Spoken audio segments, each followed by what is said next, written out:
सभी डीएलएड साथियों को मेरा नमस्कार। आप सभी का स्वागत है मेरे चैनल पर। और फ्रेंड्स, आज की इस वीडियो में हम डिस्कस करने वाले हैं UP DElEd second semester subject math. और फ्रेंड्स, ये राजन सीरीज का पहली है, जिसमें सबसे पहला जो प्रश्न है कि देखिए, डिफिनीशन से रिलेट करके भी प्रश्न आते हैं। आयत चित्र में वर्ग अंतराल पर बने आयत का क्षेत्रफल समानुपाती होगा वर्ग अंतराल के, वर्ग चिन्ह के, वर्ग की बारंबारता के, वर्ग की संचयी बारंबारता के।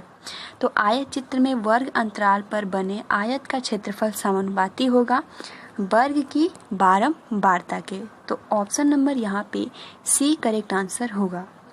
सेकंड क्वेश्चन है कि संचयी बारंबारता वक्र को यह भी कहते हैं तोरण, आयत चित्र, बारंबारता बहुभुज, इनमें से कोई नहीं। तो संचयी बारंबारता वक्र को कहते हैं हम यहाँ पर तोरण भी कहते हैं। ठीक है, देखिए, संचयी बारंबारता आयत से रिलेट करके प्रश्न और जो सर्वांग क्षमता है, इससे बहुत ज़्यादा प्रश्न पूछे जाते हैं। तो इस टॉपिक को बहुत ही अच्छे से क्लियर करने वाले हैं। तो इस तरीके से यहाँ पर संचयी बारंबारता वक्र को कहते हैं तोरण भी। तीसरा प्रश्न है कि वस्तुओं को एक दूसरे को पूरा ढकने के गुण को कहते हैं सर्वांग क्षमता, अध्यारोपण, समरूपता, ये सभी। तो वस्तुओं को एक दूसरे को पूरा ढकने के गुण को कहते हैं अध्यारोपण। अगला जो प्रश्न है कि सर्वांग क्षमता में होता है समान बनावट, समान आकार, समान क्षेत्रफल, ये सभी। तो सर्वांग क्षमता में होता है समान बनावट, समान आकार, समान क्षेत्रफल, ये सभी। ऑप्शन नंबर यहाँ पर डी करेक्ट आंसर होगा। फिफ्थ प्रश्न है कि सर्वांग क्षमता में समान त्रिभुजों में होता है समान संगत कोण, समान भुजाएं, समान क्षेत्रफल। तो ये यहाँ पर ऑप्शन नंबर डी, क्योंकि जो सर्वांग क्षमता है, आप देख सकते हो यहाँ भी प्रश्न है, यहाँ भी, इससे रिलेट करके बहुत सारे क्वेश्चन। तो ये टॉपिक बहुत ही अच्छे से जैसे ही ख़त्म हो जाता है, ज़्यादा नहीं ये राजन सीरीज में, ठीक है, जैसे ही ख़त्म हो जाता है हम टॉपिक वाइज आप सभी को जितनी ये टॉपिक है बहुत ही अच्छे से क्लियर करवाने वाले हैं। फिलहाल यहाँ पर ऑप्शन नंबर डी हो जाएगा। देखिए, 6 प्रश्न यही है कि सर्वांग क्षमता की शर्तें हैं SAS, यही होता है। ठीक है, आपका समान संगत कोण, समान भुजाएं, समान क्षेत्रफल, इस तरीके से यहाँ पर ऑप्शन नंबर जो हो जाएगा, यानी इसको हम शॉर्ट में कहते हैं SAS, SS, AAS, ये सभी। तो सर्वांग क्षमता की शर्तें हैं, ऑप्शन नंबर यहाँ पर डी करेक्ट आंसर हो जाएगा। 7वां प्रश्न है कि समान कोणिक दो सरल रेखीय आकृतियाँ जिनकी संगत भुजाएं समानुपाती होती है कहलाती हैं सर्वांगक्षम, अध्यारोपण, समरूप, इनमें से कोई नहीं। तो फ्रेंड्स, यहाँ पर जो राइट आंसर हो जाएगा वो हो जाएगा समरूप। 8वां जो प्रश्न है कि संख्याओं में 10, 65 एवं 91 का लघुत्तम समापवर्त्य होगा। अब यहाँ पे 10, 65 और 91 का क्या निकालना है, लघुत्तम समापवर्तक निकालना है। किस तरीके से निकालेंगे, क्या क्या है, 10, 65 और 91। तो सिंपल यहाँ हम लगा देते हैं। ठीक है, यहाँ पे 10 है, 65 है और 91 है। सबसे पहले हम छोटी संख्या लेंगे 2 से कितनी बार में जाएगा, 5। ठीक है, 65 नहीं जाएगा, हम वैसे ही लिख देंगे। फिर 91 जाएगा, फिर 5 लेंगे, 5 से 1, फिर 65 भी चला जाएगा। तो 5 एकम 5, और उसके बाद यहाँ 6 में से 5 जाएगा 1, तो 15 हो जाएगा, और 5 दिया 15। 91 नहीं जाएगा 5 से, तो हम वैसे ही लिख देंगे। फिर 13 से काटेंगे, तो 13 एकम 13, और यहाँ पर 13 पच्चे 65 और 13 सत्ते यहाँ पर 91 हो जाता है। ठीक है, 13 सत्ते 91, फिर 7 लेंगे, फिर 7 से कट जाएगा। अब क्या कर देंगे, यहाँ से मल्टीप्लाई कर देंगे। ठीक है, तो 5 दूनी के 10, 10 सत्ते 70, 70 में 13 का मल्टीप्लाई कर दीजिए।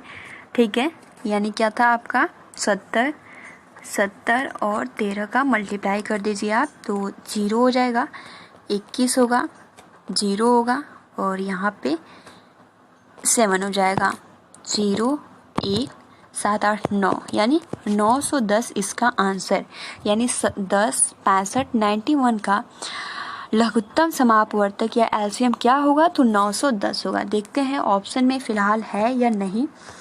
तो यहाँ पर आप देख सकते हो संख्याओं 10 65 91 का लघुत्तम समापवर्तक जो होगा वो हो जाएगा सी, यानी 910। ठीक है। 9वां प्रश्न की बहुत ही महत्वपूर्ण है, हमने पहले भी ये क्वेश्चन सॉल्व किया था कि दो असमान, ठीक है, दो असमान परिमेय संख्याओं के बीच परिमेय संख्याएं होती हैं 10, 20, 111 अनंत। तो फ्रेंड्स यहाँ पर अगर हम बात करें दो असमान परिमेय संख्याओं के बीच जो परिमेय संख्याएं होती है वो होती हैं अनंत तक। ठीक है, हम उसको काउंट नहीं कर सकते हैं 10, 20, 111।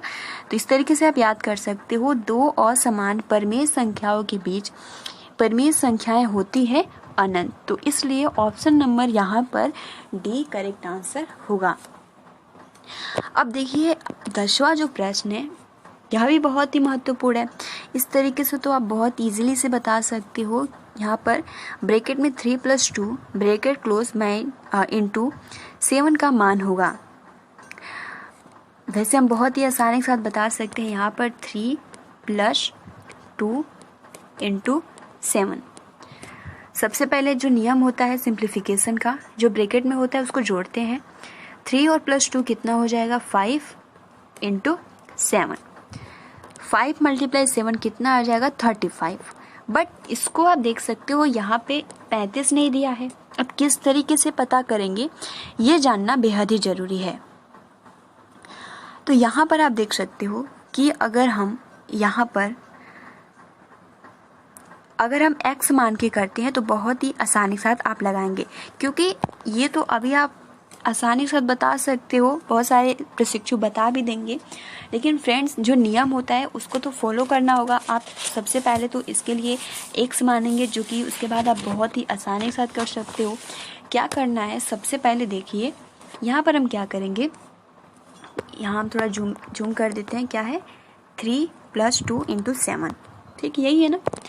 अब इसको सॉल्व करना है तो ये आपका क्या, तो देखिए फ्रेंड्स आप इसको इस तरीके से भी लिख सकते हो, क्योंकि ऑप्शन में आप सभी का नहीं है। तो आप क्या करोगे, तो क्या है 3 + 2 × 7, क्योंकि हमें 3 से भी मल्टीप्लाई करना है और 2 से भी मल्टीप्लाई करना है 7 से। तो हम तो इसको इस तरीके से भी लिख सकते हैं ना, 3 × 7, यहाँ पे हम प्लस लिख देंगे क्योंकि यहाँ पे प्लस है, तो हम यहाँ पे भी प्लस लिख सकते हैं, और 2 × 7। ठीक है, अब इसको हम क्या करेंगे, ब्रैकेट को हटा देंगे, तो 3 × 7 + 2 × 7 इसी तरीके से करके दिया है। बस इतना ही सॉल्व किया है और ऑप्शन में दे दिया है। तो ये भी नियम आप सभी को पता होना चाहिए, ताकि अगर बाद में अति लघु या लघु उत्तरीय देता है तो आप इस तरीके से सॉल्व कर देंगे। फिलहाल यहाँ पे क्या करना है कि हम इसको सबसे पहले मल्टीप्लाई करेंगे। तो 7 × 21 + 7 दूनी के 14, 21 और 14 कितना होता है, 4 × 1 = 5 हो जाएगा, और 2 × 1 = 3। तो इस तरीके से भी आंसर ला सकते हो, या फिर जो नियम, क्योंकि ये जो आपका है बहुत ही विस्तार से, क्योंकि आप सभी को पता है कि प्राथमिक विद्यालय में पढ़ाना होता है तो उनको बहुत ही अच्छे से विस्तार तरीके से समझाना होता है, इसलिए यहाँ पर बहुविकल्पीय प्रश्न में इस तरीके से करके दे दिया है। तो फ्रेंड्स आई होप कि आपको बहुत ही आसानी के साथ क्लियर हो गया होगा। ठीक है, तो यहाँ पर जो हो जाएगा, क्योंकि अगर आप इसको करते हो तो सबसे पहले तो मल्टीप्लाई करोगे, 7 दूनी के 14, और यहाँ पे अगर आप मल्टीप्लाई करते हो तो 14 × 14 14 दूनी आपका 28 हो जाएगा, और उसके बाद 35 से ज़्यादा हो जाएगा।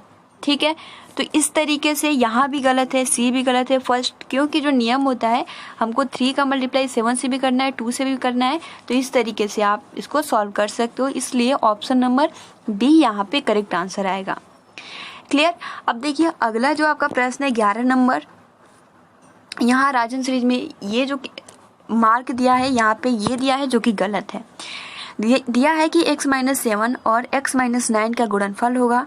Option A x² - 16x - 63, option B x² + 16x - 63, option C x² + 2x - 63, option D x² - 2x + 63।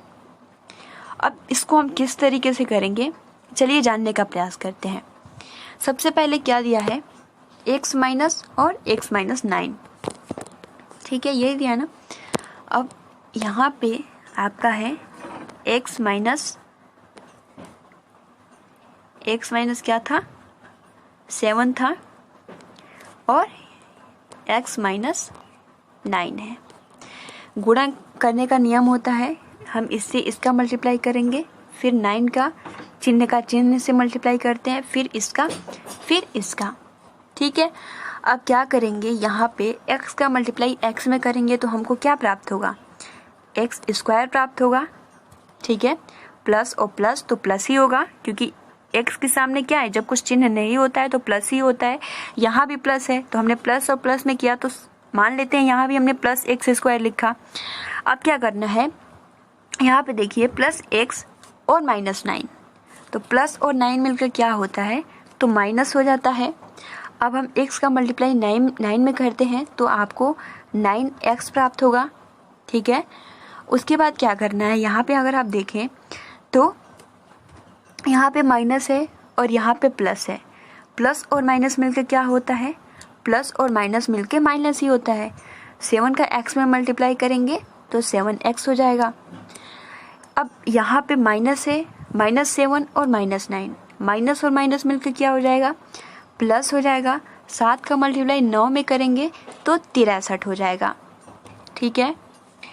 अब x स्क्वायर, यहाँ पे 9x है, 7x है, इसको हम या फिर घटाएंगे या फिर जोड़ेंगे, क्योंकि एक समान है, तो 9x 7x। अब यहाँ माइनस है, यहाँ माइनस है, प्लस हो जाएगा। 9 और 7 कितना होता है, 16। अब यहाँ पे हम प्लस 16x नहीं लिखेंगे, क्यों नहीं लिखेंगे, क्योंकि एक नियम फॉलो होता है। यहाँ पर अगर हम देखें तो यहाँ पर 9 और 7 में सबसे ज़्यादा कौन सा है, तो यहाँ पर आप सभी का आंसर होगा 9। तो फिलहाल यहाँ पर हम लिखेंगे 9, यानी माइनस लिखेंगे, -16x प्लस 63, तो ये आंसर होगा। अब इस ऑप्शन में दिया है या नहीं, ये आपको उसमें कुछ नहीं करना है। फिलहाल अगर अति लघु में पूछे तो यही आंसर होगा, x स्क्वायर -16x प्लस 63। अब देखते हैं कि है या नहीं। तो यहाँ पर अगर हम देखें तो यहाँ पे है, लेकिन यहाँ पे प्लस होना चाहिए, x स्क्वायर -16x प्लस 63। तो आप इसको सही कर लीजिएगा, ठीक है। अब देखिए लास्ट क्वेश्चन है कि एक त्रिभुज का क्षेत्रफल 48 वर्ग सेंटीमीटर है। यदि उसकी ऊंचाई 8 सेंटीमीटर हो तो त्रिभुज का क्षेत्रफल होगा 12 सेंटीमीटर, 8 सेंटीमीटर, 6 सेंटीमीटर, 3 सेंटीमीटर। अब इसको किस तरीके से करना है, देखिए सबसे पहले तो त्रिभुज का क्षेत्रफल क्या होता है, त्रिभुज का क्षेत्रफल बराबर होता है 1/2, ठीक है, 1/2। उसके बाद देखिए मल्टीप्लाई यहाँ पर ऊंचाई, ठीक है। तो त्रिभुज का क्षेत्रफल यहाँ पर दिया है और यहाँ पर तो हमको आधार इंटू ऊंचाई हो जाता है, ठीक है। यहाँ पर आधार भी रहेगा, यहाँ पे हमको आधार नहीं मालूम है, ठीक है। आधार इधर लाएंगे, क्षेत्रफल हमको मालूम है, तो ये 2 से हम काट देंगे, क्योंकि आप सभी को पता है यहाँ पे कितना है आपका 48 है, ठीक है, बराबर 1/2 मल्टीप्लाई 8 और आधार ज्ञात करना है। आधार हमको मालूम नहीं है, आधार हम इधर लाएंगे, 2 से ये कट जाएगा 4 बार में, ठीक है। ये 48 इधर है, जब यहाँ पर आएगा तो ये हो जाएगा 48 और यहाँ पे 4 से हम काटेंगे तो 12 सेंटीमीटर इसका आंसर चला आएगा, यानी जो इसका आधार है वो हो जाएगा फर्स्ट वाला करेक्ट आंसर है। तो फ्रेंड्स ये राजन सीरीज के 12 क्वेश्चन थे जो कि एग्जाम के पॉइंट ऑफ व्यू से बहुत ही महत्वपूर्ण है। कि परिमेय संख्या -4/9 देख सकते हो, यहाँ पर माइनस दिया है, ठीक है, यहाँ पे माइनस दिया है। परिमेय संख्या -4/9 से छोटी परिमेय संख्या क्या है फ्रेंड, जैसे कि आप सभी को मैं अवगत कराया कि पूर्णांक संख्या क्या होता है, जैसे कि मान लीजिए 0, 1, 2, 3, 4, 5, ठीक। यहाँ पे आपका होता है -1, -2, यहाँ पे अगर हम बताएं ताकि क्लियर आप सभी को दिखे, ठीक है। जो पूर्णांक संख्या होता है यही होता है ना। यहाँ पे जो होता है -2, फिर -3, -4। यहाँ पे अगर हम बात करें, अगर इसमें आप सभी को हम पूछे -4 में -1 बड़ा है कि -4 है, आप एस या नो में आप कमेंट्स कर सकते हो। -4 और -1 में बड़ा कौन सा है, तो आप सभी का वहाँ आंसर जो होगा वो क्या होगा, -1। ठीक, क्योंकि वो क्या है, घटता ही जा रहा है। -2, -3, -4, -5, -10, -1 में कौन बड़ा है, तो -1 ही बड़ा है। ठीक, तो ये आपको क्लियर हुआ। अब यहाँ पर यही पूछ रहा है कि इस -4/9 से छोटी परिमेय संख्या क्या है। तो अगर हम यहाँ पर ऑप्शन में आप देख सकते हो, यहाँ पे सबसे पहले दिया है -1/9। तो अभी जस्ट हमने बताया -4 -1 में कौन बड़ा है, -1/9 ये होगा नहीं। 0.29 क्योंकि ये धनात्मक है तो ये बहुत ज़्यादा बड़ा है, तो ये भी नहीं होगा। अगर हम बात करें 4/9 तो ये भी बड़ा है, ये भी नहीं होगा। देखिए यहाँ पे -7/9 है, ये 100% होगा, क्योंकि यहाँ पे पूछा है -4/9 से छोटी परिमेय संख्या है, क्योंकि -4 और -7, -4 बड़ा है -7 से। ठीक है, तो इसलिए ऑप्शन नंबर यहाँ पे डी करेक्ट आंसर होगा। आई होप थोड़ा भी डाउट नहीं होगा। अब देखिए अगला जो प्रश्न है कि यहाँ पर 16, 32, 64 का लॉसर निकालिए। 64, 32, 16, 8 किस तरीके से इसको निकालते हैं, आइए लगाते हैं। क्या है, 16, 32 और यहाँ पे 64 है। ठीक है, यहाँ पे 16 है, 32 और 64। सबसे छोटी संख्या लेंगे, सबसे छोटी संख्या लेंगे तो यहाँ पे 2 हो जाएगा। ठीक है, अब यहाँ पे हम भाग देते हैं, यानी 2 में 16 का भाग देंगे। आप इस तरीके से भी लगा सकते हो या सिंपल बहुत ही आसानी से। तो 2 का आप ऐसा टेबल पढ़िए जो 16 से अधिक ना जाए। ठीक है, या आप कह सकते हो 2 से 16 पूरा कट जाए, इस तरीके से आपको करना है। तो क्या 2 से 16 पूर्ण रूप से विभाजित हो रहा है, तो यहाँ पर आप सभी का आंसर होगा यस। 2 से 16 जो है वो पूरा विभाजित हो रहा है। तो इस तरीके से हम यहाँ पे क्या लिखेंगे, 2 का मल्टीप्लाई 8 में करेंगे तो यहाँ पे आपको 16 प्राप्त हो जाएगा। तो यहाँ पे हम यहाँ पे भागफल लिखते हैं। ठीक है, फिर क्या 32 2 से पूर्ण रूप से विभाजित होगा, यस। तो अगर आप 2 में 32 का भाग देते हैं तो पूर्ण रूप से कट जाएगा। भागफल क्या आता है, तो 16 दूना 32। यहाँ पर अगर हम बात करें क्या 2 64 से पूर्ण रूप से कट सकता है, तो यस। तो किस तरीके से भाग दे दीजिए और उसका भागफल हम लिखते हैं। तो 2 तिया 6, 3 बार में जाएगा, 2 दूनी के 4, फिर 2 ही लेंगे क्योंकि 2 से तीनों संख्या कट जाता है। तो इस तरीके से 2 चौको 8, 2 अठे 16, यहाँ पे हम भागफल लिखते हैं। ठीक है, फिर यहाँ से ये जाएगा 16 बार में। फिर हम 2 से ही करते हैं, 2 दूनी के 4, 2 चौको 8, 2 अठे 16। फिर 2 से करेंगे 2 एकम 2, 2 दूनी के 4, 2 चौको 8, फिर 2 से करेंगे 2, फिर 1, फिर 2, फिर एक बार 2 से जाएगा। तो इस तरीके से यहाँ पे 6 2 है। ठीक है, तो यहाँ पे 2 का क्यूब क्या होता है, 8 होता है। 2 का स्क्वायर क्या होता है, 4 होता है। ठीक, यानी अगर आप 2 × 2 करते हैं, 2 × 2, ठीक है, और 2, तो 2 दूनी के 4, 4 दूनी के 8। तो इस तरीके से इसको हम, यानी 2 का अगर आप यहाँ 2 से यानी 3 2 से गुणा करते हो तो आप उसको हम क्यूब कहते हैं। यानी यहाँ पे 8 आंसर आ गया। अब यहाँ पे एक और मतलब 2 का क्यूब यानी 8 का मल्टीप्लाई 8 में कर देते हो तो यहाँ पे 64 आ जाएगा। या आप इस तरीके से कर सकते हो, 2 दूनी के 4, 4 दूनी के 8, 8 दूनी के 16, 16 दूनी के 32, 32 दूना 64। आई होप कि आपको बहुत ही आसानी। तो इसका 16, 32 और 64 का जो लॉसा हो जाएगा वो हो जाएगा 64। ठीक है, तो यहाँ पर ऑप्शन देख सकते हैं कि 64 है या नहीं। तो यहाँ पर आप देख सकते हो ऑप्शन नंबर फर्स्ट बिल्कुल है। अगला जो 15 प्रश्न है कि यहाँ पे आप देख सकते हो क्या है, समीकरण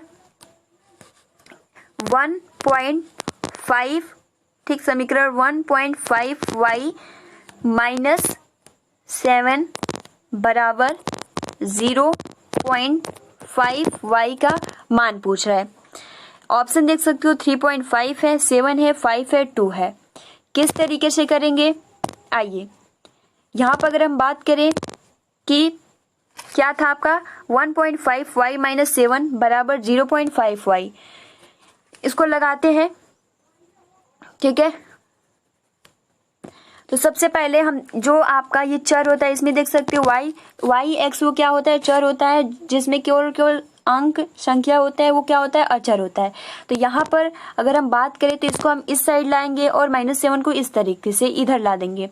ठीक, तो यहाँ पर हम लिखेंगे -1.5y, ये क्या है 0.5y क्या है, प्लस में है, इधर आएगा तो माइनस में, यानी -0.5y।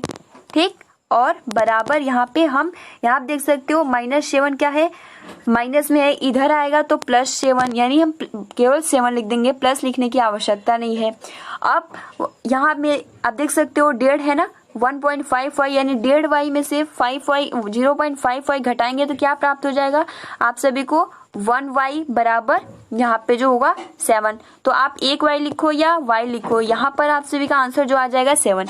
ठीक है, क्लियर हो गया। जो चर होता है हम इसको एक साइड लाते हैं और जो अचर होता है उसको एक साइड, तो y बराबर 7। ठीक, तो यहाँ पर जो आंसर हो जाएगा वो हो जाएगा यहाँ पे ऑप्शन नंबर बी बिल्कुल करेक्ट है। ठीक, अगर आपके अभी भी डाउट रहते हैं तो आप कमेंट्स बॉक्स में पूछ सकते हो, हम नेक्स्ट वीडियो में और भी अच्छे से समझाने का प्रयास करेंगे। 16 जो प्रश्न है यहाँ पर आप देख सकते हो क्या है, y, ठीक है, y ब्रैकेट में z माइनस एक्स, ठीक, y ब्रैकेट में z minus x plus z बराबर x माइनस वाई। ठीक है, x minus y plus x बराबर y माइनस z का क्या करना है, यहाँ इसको हल करना है। तो इसको लगाने के लिए क्या करेंगे, यही था question, y z minus x plus z bracket में x minus y plus bracket close plus x bracket में y माइनस z, इसका हम मल्टीप्लाई करेंगे। ठीक है, अब मल्टीप्लाई आपको आता ही होगा, बहुत ही आसानी के साथ आप कर सकते हैं। y में z का मल्टीप्लाई करेंगे तो आप सभी को yz प्राप्त होगा। y में माइनस एक्स का मल्टीप्लाई करते हैं, यहाँ पे प्लस है यहाँ पे माइनस है, तो यानी माइनस एक्स वाई हो जाएगा। उसके बाद से यहाँ पे जेड एक्स, तो यानी प्लस जेड एक्स होगा। फिर प्लस और माइनस तो माइनस वाई जेड कर सकते हो या जेड वाई, कोई दिक्कत नहीं है। यहाँ पर अगर हम देखें तो प्लस एक्स और प्लस वाई, तो यहाँ पे होगा प्लस एक्स वाई। ठीक, यहाँ पे प्लस एक्स माइनस जेड, तो इस तरीके से प्लस और माइनस तो माइनस, और यहाँ पे जो हो जाएगा वो हो जाएगा जेड एक्स। अब आप देख सकते हो यहाँ पे, अब हम काटने का प्रयास, यहाँ पे प्लस वाई है, प्लस वाई जेड है, और यहाँ पे क्या है तो वाई जेड है, माइनस वाई जेड है, तो ये इससे कट जाएगा। माइनस एक्स वाई है प्लस एक्स वाई है, इससे कट जाएगा। जेड प्लस जेड एक्स है माइनस जेड एक्स है, तो ये भी इससे कट जाएगा। इस तरीके से यहाँ पर आंसर क्या आ गया 0। देखते हैं ऑप्शन में है या नहीं।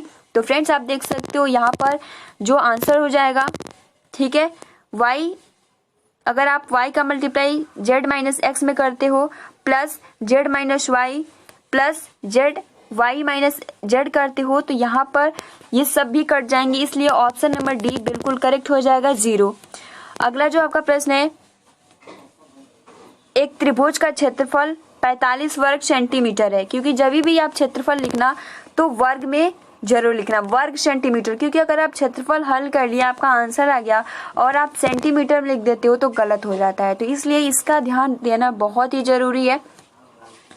ठीक है, तो यहाँ पर जैसे कि दिया है कि एक त्रिभुज का क्षेत्रफल क्या है 45 वर्ग, यानी क्षेत्रफल 45 है और आधार 15 सेंटीमीटर है, और त्रिभुज का ऊंचाई क्या होगी 3 सेंटीमीटर, 2 सेंटीमीटर, 6 सेंटीमीटर, 9 सेंटीमीटर। तो चलिए इसको हम लगाते हैं। ठीक है, यहाँ पर जो आपका क्वेश्चन है कि एक त्रिभुज का क्षेत्रफल 45 वर्ग सेंटीमीटर है, ठीक है, सेंटीमीटर स्क्वायर कर सकते हो, और जो उसका आधार था क्या था, उसका आधार जो है वो यहाँ पे, यानी ए जो है यहाँ पे 15 सेंटीमीटर है। ठीक है, 15 सेंटीमीटर है। तो आप सभी को पता है त्रिभुज का क्षेत्रफल आप अगर आपको निकालना है तो बहुत इजीली तरीके से निकाल सकते हो। कैसे? जैसे कि आप सभी को पता है त्रिभुज का जो क्षेत्रफल अगर आपको निकालना है तो त्रिभुज का क्षेत्रफल बराबर होता है 1/2 मल्टीप्लाई आधार, ठीक है, आधार गुणे ऊंचाई, ठीक है। तो आप सभी को आधार पता है 45 वर्ग सेंटीमीटर और आपका जो आधार है ये 15 सेंटीमीटर है, ठीक है। ऊंचाई ज्ञात करना है तो क्या करेंगे, यहाँ पर सूत्र के आधार पर रख देते हैं। यहाँ पर जो आपका क्षेत्रफल है वो है 45, ठीक है, एंड 1/2 मल्टीप्लाई आधार कितना है 15 और यहाँ पे हमको ऊंचाई ज्ञात करना है, ठीक है। ऊंचाई ज्ञात करना है, यहाँ लिख देते हैं ताकि आप सभी को जगह मिले। त्रिभुज का क्षेत्रफल 45 1/2 मल्टीप्लाई 15 और ऊंचाई ज्ञात करना है। ऊंचाई बराबर हम लिख सकते हैं इस तरीके से, ठीक है। यहाँ पे 45 और ये बटे में है, इधर आ जाएगा मल्टीप्लाई में और 15 नीचे चला आएगा। 15 से ये जाएगा आपका यहाँ पे 15 45 और 3 का मल्टीप्लाई 2 में कर दीजिए तो यहाँ पर जो आंसर आ जाएगा वो आ जाएगा 6, यानी 6 सेंटीमीटर क्या है उसकी ऊंचाई है, ठीक। तो यहाँ पर ऑप्शन देखते हैं है या नहीं। तो फिलहाल में आप देख सकते हो यहाँ पर आप सभी के सामने 6 सेंटीमीटर शो हो रहा है। ऑप्शन नंबर यहाँ पर बिल्कुल ऑप्शन नंबर सी करेक्ट हो जाएगा, 6 सेंटीमीटर। 18 जो प्रश्न है कि पूर्ण संख्याओं में योग का तत्समक अवयव होता है 0, 1, 2, 100। तो फ्रेंड्स यहाँ पर पूर्ण संख्याओं में योग का तत्समक अवयव होता है 0। ऑप्शन नंबर फर्स्ट बिल्कुल करेक्ट हो जाएगा।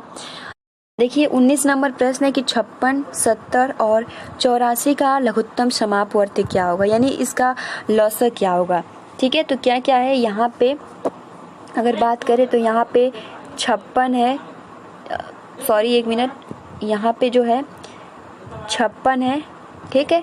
उसके बाद 70 है और उसके बाद से यहाँ पे 84 है। चलिए इसका लघुत्तम समापवर्त निकालते हैं। तो यहाँ पे जो दिया है 56, 70, 84 2 से काटते हैं, 2 से जाएगा ये, यहाँ से 2 चौको मतलब 2 दूनी के 4, ठीक है, एक मिनट, 2 दूनी के 4 और 2 तिया, यहाँ पे 2 अठे 16, ठीक। फिर ये जाएगा आपका 70, 2 से 2 तिया 6, ठीक है, और 35 दूना 70 हो जाता है। इसी प्रकार से यहाँ से 2 चौको 8 और 2 दूनी के 4, फिर 2 से काटते हैं तो 2 एकम 2 और उसके बाद से 2 चौको 8, फिर 35 नहीं जाएगा, हम वैसे ही लिख देंगे 42 चला जाएगा, 2 दूनी के 4 और 2 एकम 2, फिर यहाँ पे हम 2 से काटेंगे, 2 शते 14, 35 नहीं जाएगा, फिर यहाँ से 21 भी नहीं जाएगा, है ना। फिर यहाँ से हम 7 को लेंगे, तो अगर हम यहाँ पे 7 ले लीजिए या 5 ले लीजिए, कोई दिक्कत नहीं है। तो चलिए 5 को ही ले लेते हैं, ठीक है। यहाँ पर हम 5 को लेते हैं तो 5 से 7 नहीं जाएगा, 5 सत्ते 35 और ये 21 भी नहीं जाएगा। फिर 7 से हम करते हैं तो 7 एकम 7, 7 एकम 7, 7 तरीके 21, फिर 3 से जाएगा। जब इसको आप मल्टीप्लाई करते हैं 2 इंटू 2 इंटू 2, फिर 2 इंटू 5, 5 इंटू 7, 7 इंटू 3, तो आप सभी को जो आंसर प्राप्त हो जाएगा वो प्राप्त होगा 840, यानी 56, 70 और 84 का जो लॉसो हो जाएगा वो हो जाएगा 840। देखते हैं ऑप्शन में है या नहीं। तो आप देख सकते हो यहाँ पर ऑप्शन नंबर सी बिल्कुल सही है, 840 इज द राइट आंसर। उसके बाद देखिए 20वां जो प्रश्न है ये भी इजी है।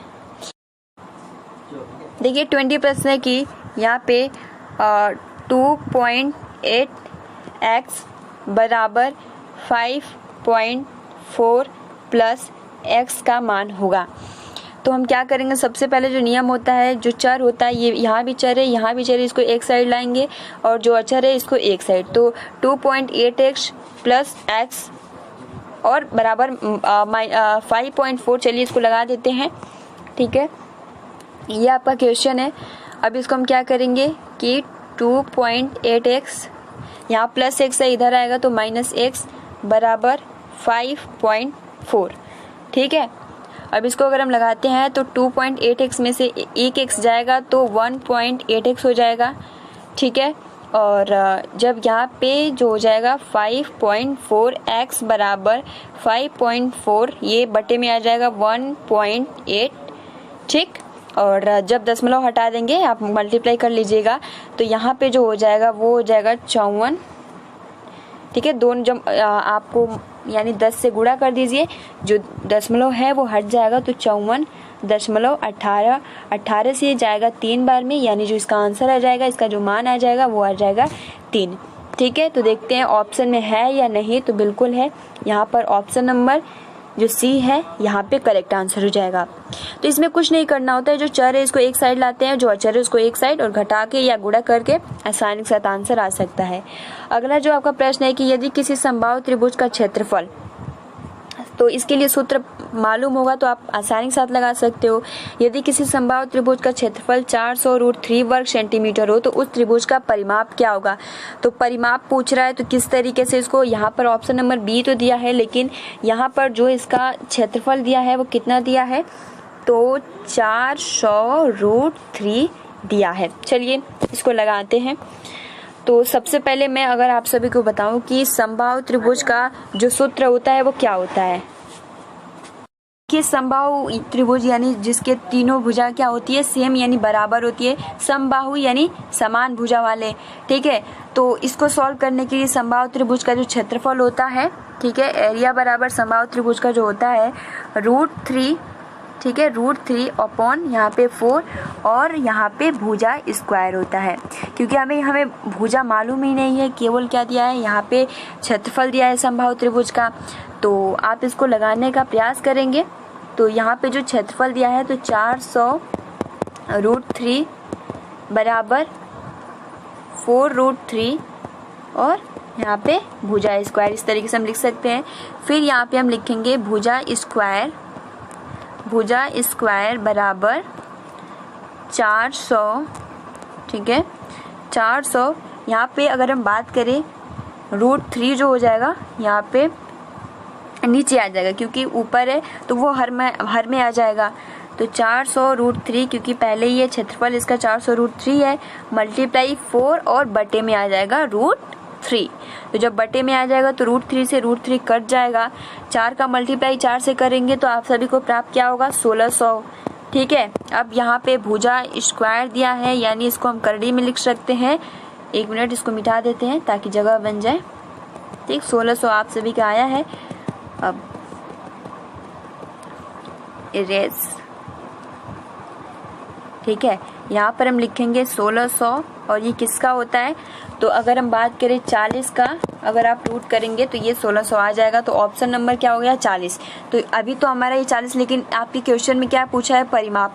तो क्या करेंगे, यहाँ पर सिंपल इसको जोड़ देंगे, 40 मल्टीप्लाई भी कर दीजिए, या फिर 40 और 40 जोड़ देंगे तो आप सभी का आंसर आ जाए। क्योंकि समबाहु त्रिभुज, क्योंकि भुजा ज्ञात करना है, तो अगर आप तीनों को जोड़ देंगे तो परिमाप निकल जाएगा, ठीक है। तो यहाँ पे जो हो जाएगा 40 और 3 या 40 का मल्टीप्लाई कर दिए, 3 चौको 12 और 1 0, 120 इसका परिमाप आ गया। तो देखते हैं ऑप्शन में है या नहीं। तो आप यहाँ देख सकते हो ऑप्शन नंबर 120 सेंटीमीटर इसका आंसर आ जाएगा। उस त्रिभुज का परिमाप पूछा है, तो ऑप्शन नंबर बी बिल्कुल सही होगा, ठीक है। अगला जो प्रश्न है कि x² - 2xy, चलिए इसको लिख लेते हैं। क्या है यहाँ पे, x² - 2xy प्लस 9y2, ठीक है। ये बहुत सिंपल है, इसको अगर हम यहीं पे लगा दें तो बहुत इजी है, ठीक है, बहुत ही आसानी से होगा। देखिए काटना है, देखिए यहाँ पे x² है, यहाँ पे x² है, तो इसको सबसे पहले जब आप जोड़ेंगे तो x और x कितना हो जाएगा, 2x², ठीक, -2xy प्लस 2xy कट जाएगा, ठीक। उसके बाद अगर हम देखें यहाँ पे -8y² है, प्लस तो माइनस हो जाएगा, लेकिन यहाँ पे अगर हम देखें 8 और 9 में से कौन बड़ा है, तो 9 के सामने कौन सा चिन्ह है, प्लस, तो हम प्लस का चिन्ह लगाएंगे। लेकिन इसको हम जब घटाएंगे 8 में से 9 में से 8 जाएगा तो कुछ भी नहीं बचेगा, तो वाई स्क्वायर यानी 2x स्क्वायर प्लस वाई देखते हैं या नहीं। तो यहाँ आप देख सकते हो option number B 2x square plus y square, option number B. इस तरीके के क्वेश्चन आसानी के साथ हो सकता है। तो ये अभी अगर आप देखते हो 23, 24 तो बहुत इजी क्वेश्चन है, ठीक है। इनमें से कौन सी संख्या भाज्य है, तो 9, 18, 6, 11, तो सिंपल दिख रहा है 11। 24 इनमें से कौन सी संख्या भाज्य है, 6, 24 और 36 का मौशब पे क्या होगा, 12। तो ये कुछ क्वेश्चन थे, और भी जितने क्वेश्चन रह जाते हैं हम नेक्स्ट वीडियो में डिस्कस करेंगे, ठीक है। तो फ्रेंड्स आज के लिए इतना ही। वीडियो को लाइक कर दीजिए और अपने फ्रेंड्स मित्रों को शेयर कर दीजिए, ठीक है। और जो ये PDF है आप सभी को टेलीग्राम पे मिल जाएगा। तो मिलते हैं आई थिंक नेक्स्ट क्लास सामाजिक अध्ययन की है, ठीक है। तो मिलते हैं। Thanks for watching, take care and best of luck.